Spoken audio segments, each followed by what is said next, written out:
maka dipahami itu berbicara tentang sesuatu yang terus tumbuh dan kuat. Sebagaimana Al-Quran menampilkan kepada kita sosok pemuda itu adalah para nabi. Para nabi itu adalah pemuda. Mungkin lebih mudah dipahami sesuatu yang sering kita dengar. Rasulullah SAW diutus jadi nabi pada umur 40 tahun. Begitu juga kalau kita melihat para sahabat Rasulullah SAW, maka kita akan dapatkan dalam sirah para sahabat, biografi para sahabat itu banyak sekali mereka adalah para pemuda. Jadi kalau kita lihat Umar, masuk Islam pada umur 27 tahun. Kita baca sirah Abu Bakar, itu lebih muda daripada Rasulullah SAW. Begitu juga Uthman, kalau Ali yang lagi radhiyallahu anhu. Jadi pemuda itu yang ditampilkan oleh Islam itu adalah memang dia punya kekuatan yang terlihat kekuatan ini kontribusi untuk Islam. Maka dalam hadis Rasulullah SAW kita berbicara persiapan untuk melahirkan pemuda yang hebat itu dimulai sejak kecil. Dimulai sejak anak itu masih kecil. Maka jemaah sekalian,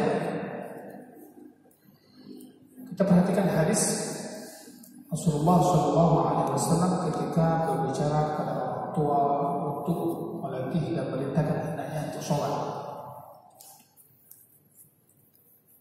Dari membiasakan, kemudian memerintahkan, kemudian sampai dia kalau tidak sholat itu.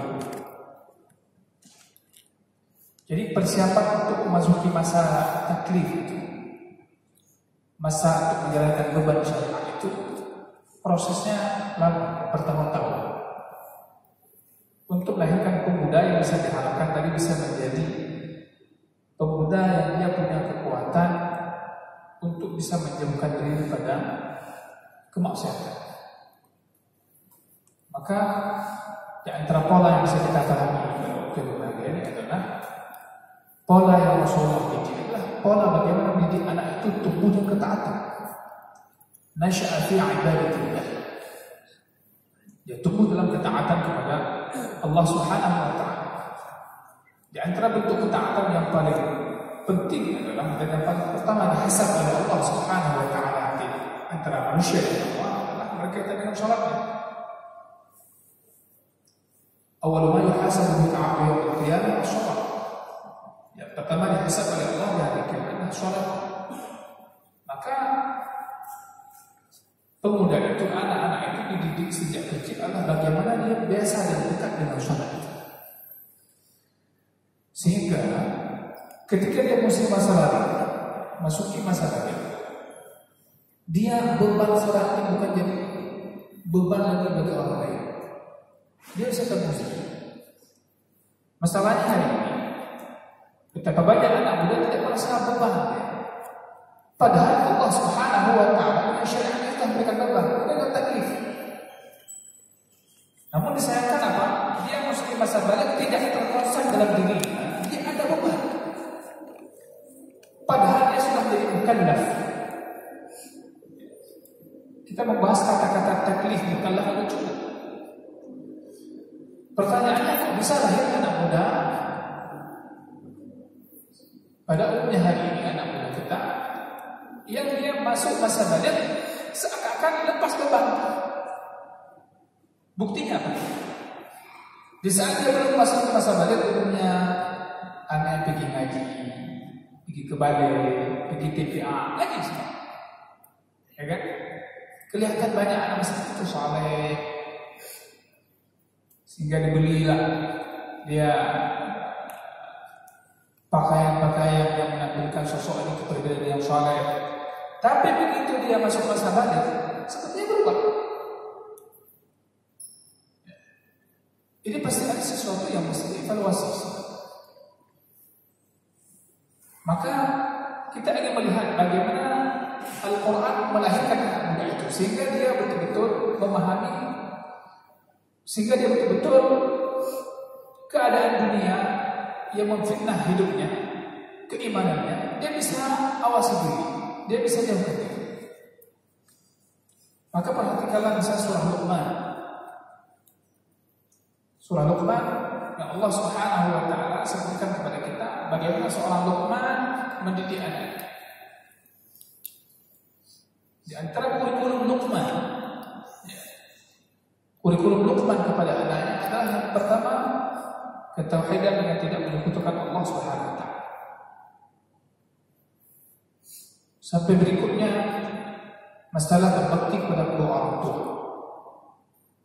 Kemudian salat dan amar ma'ruf nahi munkar.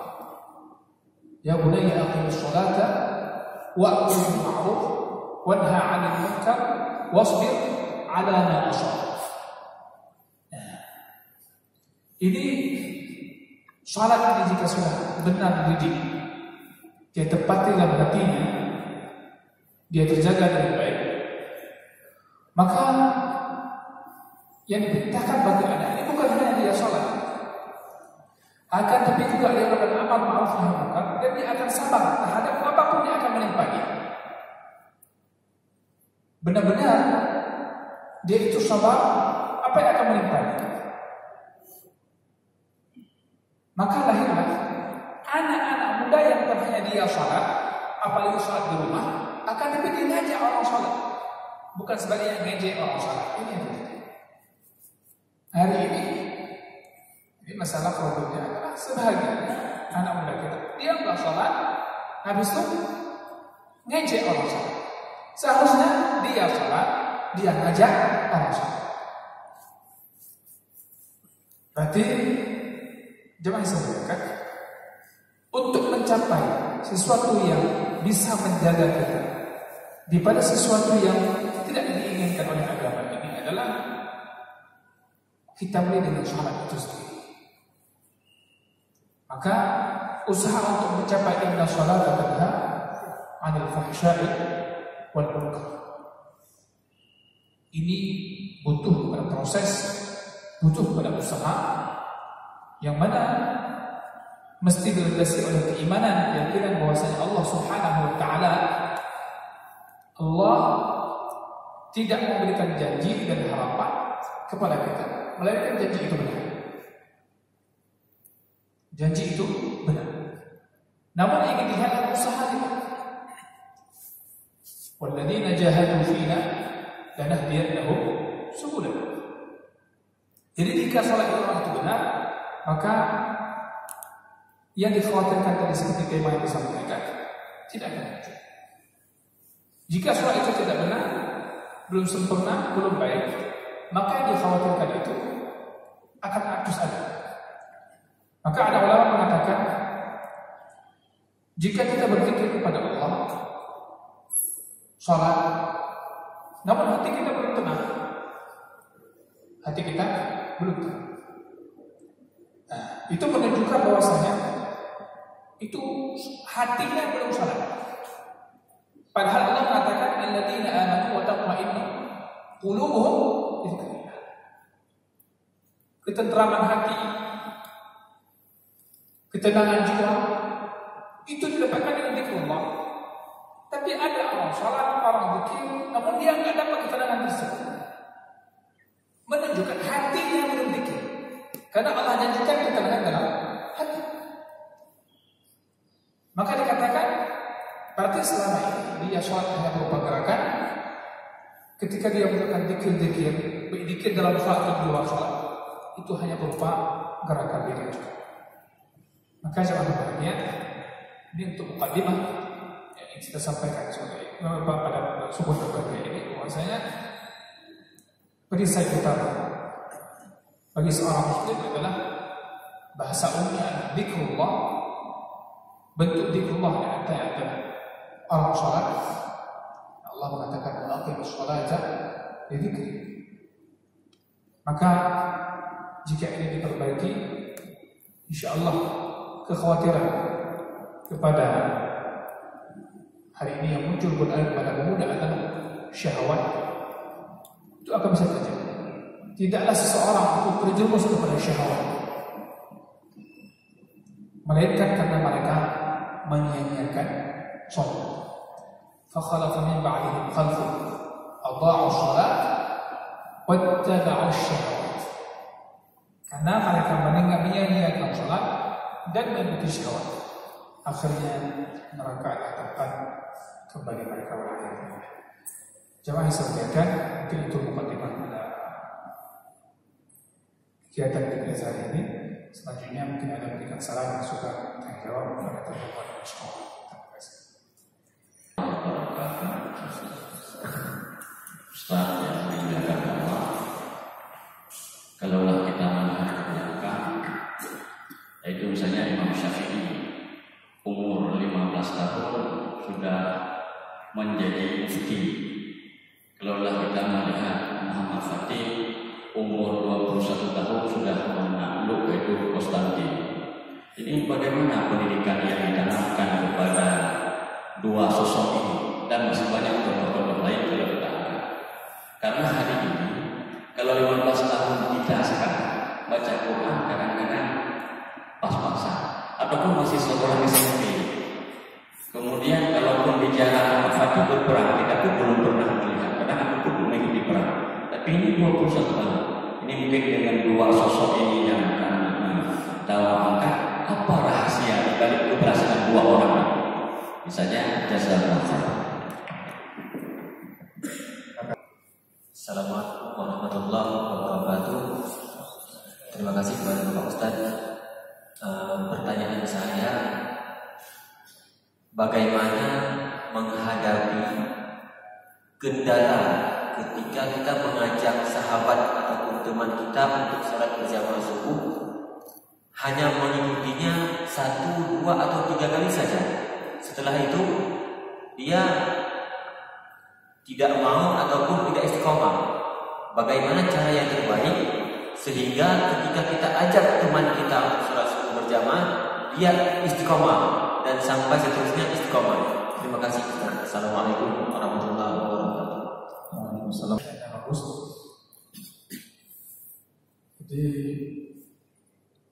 sejak pertanyaan yang kedua dulu. Jadi kita sampaikan di mukadimah bahwasanya sholat itu bisa menjadi perisai. Ini misalnya ada kawan yang kita ajak untuk sholat, namun susah istiqamah, kan gitu. Memang perkara istiqamah itu benar. Yang paling mudah adalah istirahat. Ini yang salah. Istiqamah itu benar. Makanya kalau orang paham, di saat dia sholat baca Fatihah, orang kan banyak baca Fatihah. Ihdinas shiratal mustaqim. Untuk minta istiqamah itu berarti minta banyak rintangan. Siapa orang yang paling istiqamah? Bukankah para nabi? Coba lihat hidup para nabi, bagaimana? Mulus tanpa ada masalah. Ada yang dibunuh.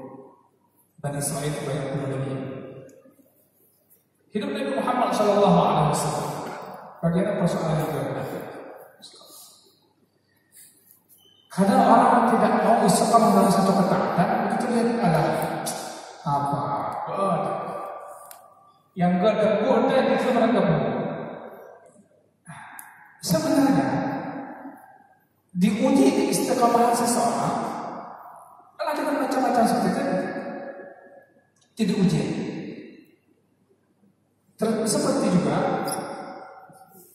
ada ungkapan para ulama mengatakan bahwasanya jika engkau bermaksiat kepada Allah Subhanahu wa taala, kemudian engkau bertaubat kepada Allah, Dan akhirnya engkau bertobat. Engkau berazam tidak kembali pada kemaksiatan yang sebelumnya engkau lakukan. Namun satu hari dua hari setelah itu, seakan-akan maksiat yang kita tinggalkan kemarin manggil kita lagi. Diajar lagi. Disinilah ujian kita. Disinilah diuji. Kita jujur dengan taubat kita. Demikian juga masalah sholat tadi. Jika dia jujur, ikhlas karena Allah Ta'ala, maka Allah mengatakan perkara yang membuat berat akan tidak ikhlas. Itu sih. Perkara yang membuat berat seseorang untuk istiqamah beribadah kepada Allah SWT karena tidak ikhlas. Kalau ikhlas berarti hilang. Maka perhatikanlah bagaimana keislaman para sahabat. Ia melakukan ikhlas. Begitu mudah. Apapun yang diperintah Allah, perintah Rasulullah, mereka siap. Bahkan ketika turun ayat Allah Subhanahu wa Ta'ala, mereka merasa mereka itu sensitif. Ini kayaknya ayat Allah untuk saya. Seperti itu belanja untuk saya. Karena keikhlasannya bagus. Tapi coba lihat kehidupan yang sama. Dalam masa yang sama, orang munafik. Mereka tidak ikhlas. Sehingga Allah katakan, "Wa idza qamu ila shalah, qamu kusala. Yura'una an-nas wa la yadhkuruna Allah illa qalila." Ini perlu diingatkan pada semua. Orang munafik juga salat. Orang munafik juga berzikir. Akan tapi keikhlasan tidak ada pada mereka. Keikhlasan tidak ada pada mereka. Mereka untuk menampakkan pada orang, mereka berzikir, namun itu hanya sedikit. Mereka sholat itu malas-malasan. Dan bahkan sama orang munafik dulu, bukankah mereka berjamaah dengan Rasulullah SAW? Cuma mereka terlihat tidak konsisten dengan waktu. Ini Islam. Jadi ada kalanya masalah keistiqamahan itu yang pertama terlihat pada keikhlasan. Makna ikhlas ini seorang para ulama memberikan definisi di antara seorang tidaklah melakukan sebuah ibadah dan tidak meninggalkan sesuatu ibadah karena sebab manusia, karena sebab-sebab yang ada di sekitar mereka. Mereka mau manusia lihat, tidak manusia lihat, tetap melakukan ibadah. Itu betul proses ikhlas. Maka melahirkan keikhlasan ini butuh perjuangan. Bagaimana melahirkan kawan ikhlas? Ada kalanya orang kan diajak dia ta'iful qulub. Dia senang, suka. Ikhlasnya masuk. Seperti ulama mengatakan, kata Sufyan dan lain sebagainya, mereka mengatakan apa? Kalau berbicara masalah menuntut ilmu, dulu kami belajar pertamanya bukan kami, enggak ikhlas. Tapi rupanya ilmu itu enggak mau kecuali harus ikhlas. Akhirnya ikhlas itu masuk dalam diri kami. Ini di antara Imam Nawawi menyebutkan dalam kitab At-Tibyan. Apa yang kita perhatikan? Tidak selamanya seseorang itu harus dimulai dengan ikhlas. Ada kalanya dimulai dengan dia harus melawan sesuatu yang tidak enak, walaupun kurang ikhlas. Bukankah didikan oleh orang tua kepada anak? Enggak nunggu anak ikhlas dulu. Tidak. Akan tapi anak tersebut dia disuruh sampai harus dipukul. Betapa banyak orang hari ini sudah dewasa, sudah tua mengatakan untung dan oleh masjid ini. Untung dan oleh masjid ini. Yang ada itu ada muntahan bayangnya. Dulu dia pertama dipukul tidak ikhlas. Tapi dia setelah ingat belum dipukul dan bukan jujur. Sekarang ya, apakah masih ada orang tua yang mukul dia? Sudah muncul lagi. Jadi pertama demikian. Ini saya kira pertama kawan tadi kita motivasi aja ya. Kemudian perlu dipahami ada kalanya manusia futur. Ini sebenarnya juga futur. Dia muncul perasaan lemah untuk melakukan satu kegiatan ibadah atau kegiatan apapun. Dan futur ini menimpa semua orang. menimpa futur, pakai futur. Nah, kalau lama-lama dia futur berubah dari sini, putus. Ya, kalau futur itu bahasa Arab, putus bahasa Indonesia. Futur ini jika cepat dibangkitkan, dia akan kembali kepada keadaan. Dan itu demikian. Rasulullah mengisyaratkan ada manusia itu semua merasakan futur. Maka hikmahnya kata para ulama, kenapa syarat ini banyak ragam ibadah? Sholat selain ibadah wajib, ada sholat sunnah. Ya kan? Azkar, zikir-zikir itu bermacam-macam. Agar manusia itu bisa mengkondisikan diri mereka. Dan dalam masalah rumah dalam ibadah itu tidak ada yang tinggalkan itu. Diambil semua.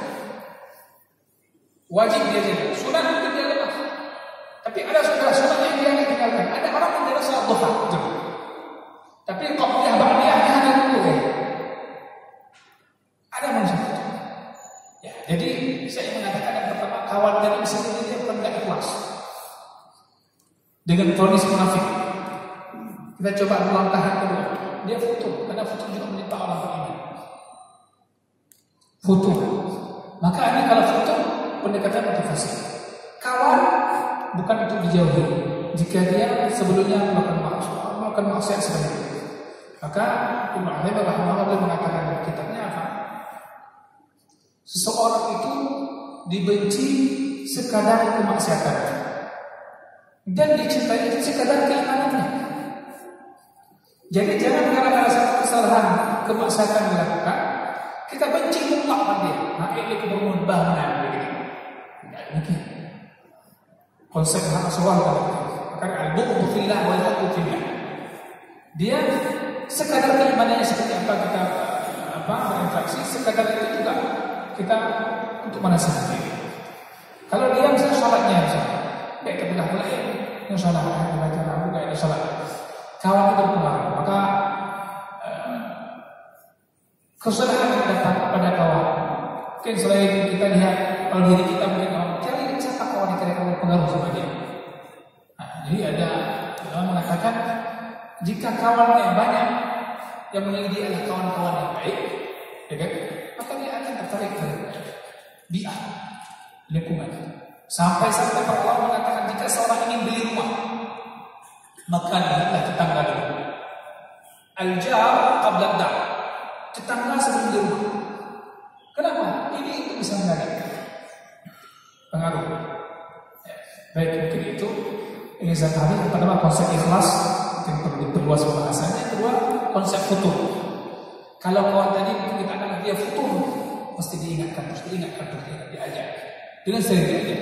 Maka saya mendapatkan ada satu kawan bilang begini, coba jangan bosan-bosan ajak saya. Dong kadang-kadang enggak, draw lah bikin. Ada orang gitu, dia draw yang bikin. Kita nggak draw lah bikin. Ada. Ternyata bagaimana aja. Kenapa? Oh, ada. Jangan mengejaknya lebihan tuh, hanya mengejar. Tinggal main bosan dan bakat dulu ada ajak saya. Ada mungkin dia butuh pelayanan. Ini cerita dakwah insyaallah.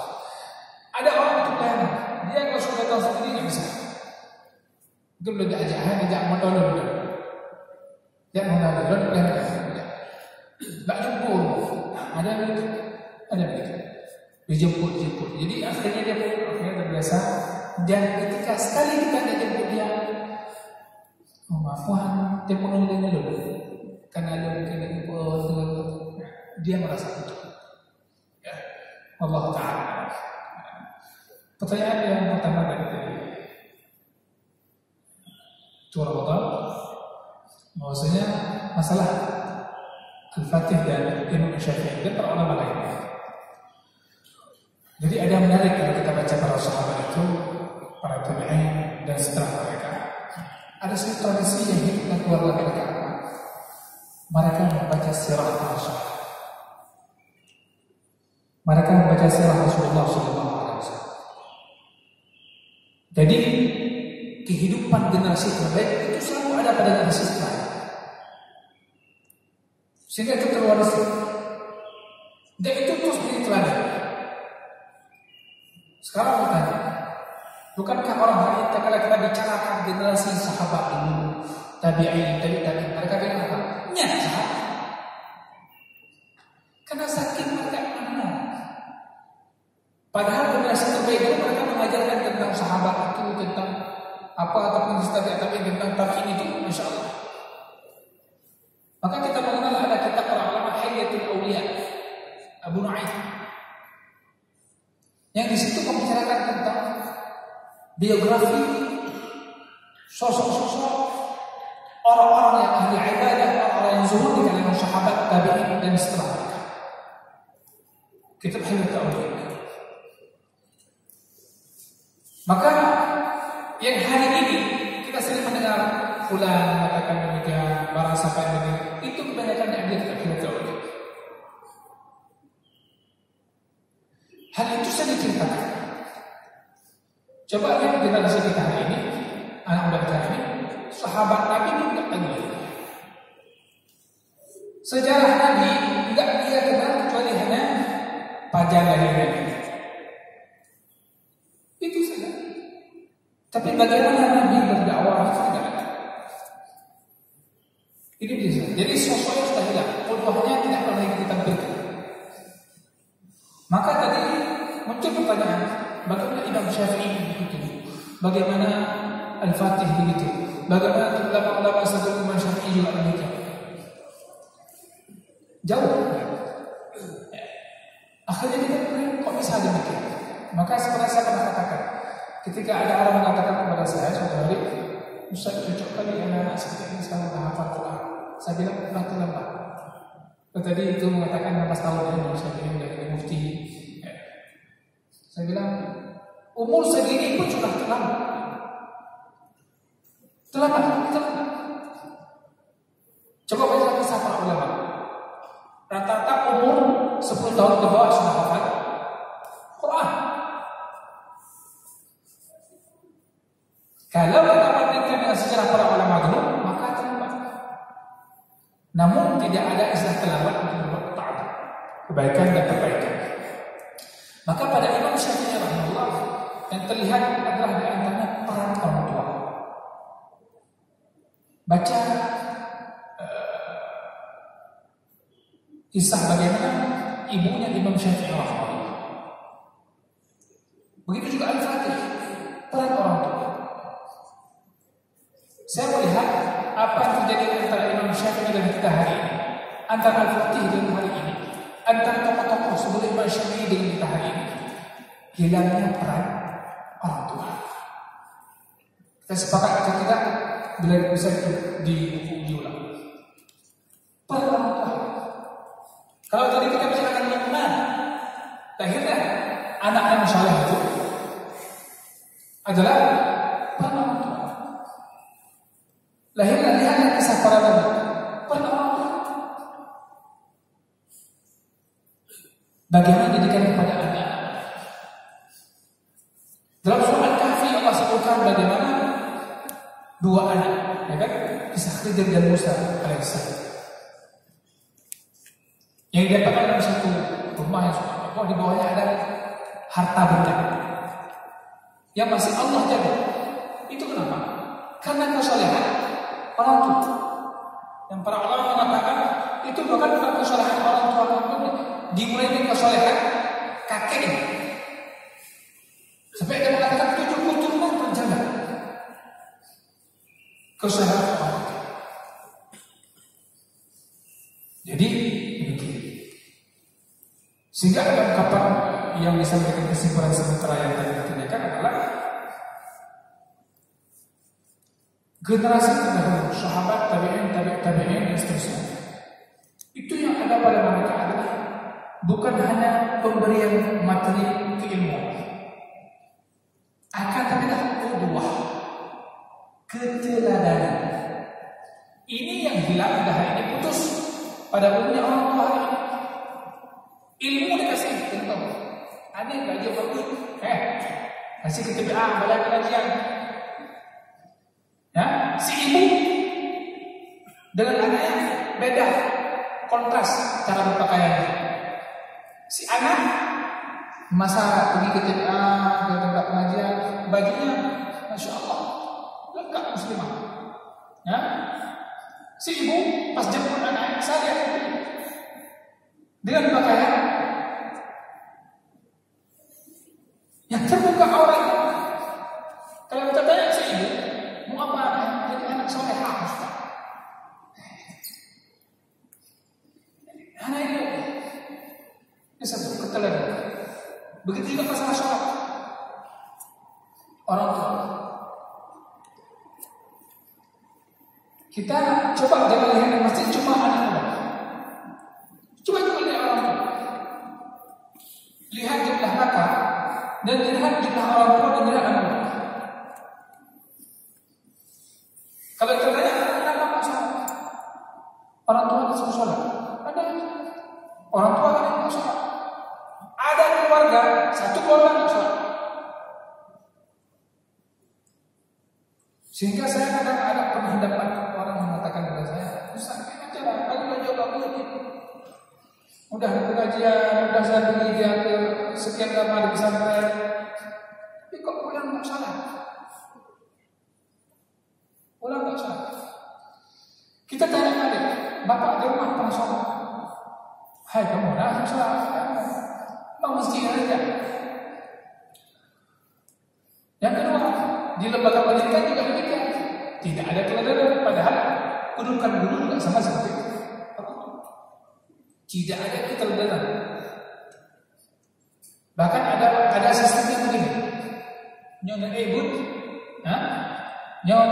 untuk nyonya ibu pukul. Yang lain pukul bakal. Salah. Mungkin dia wadah dengan ibu pukul. Ini masalah. Tidak ada keteladanan. Lagi-lagi kita terputus, bukan orang tuanya tidak ada, tapi keteladanan orang tua kita. Jadi saya kira ini butuh ajakan bersama kepada orang tua dan kepada anak. Andaikan orang tua di rumah itu bergerak untuk membangunkan anak sholat, untuk membangun anak untuk ketaatan, itu tidak akan berubah. Betapa banyak anak hari itu pulang ketaatan, tapi dia mengeluh tentang orang tuanya. Saya banyak kata itu. Anak muda mengeluh tentang orang tua. Ustaz, gimana cara bapak yang mana nanti ya? Gimana cara? Ustaz, gimana cara maklum nanti ya? Gimana cara? Ustaz, mau dapat apa nih?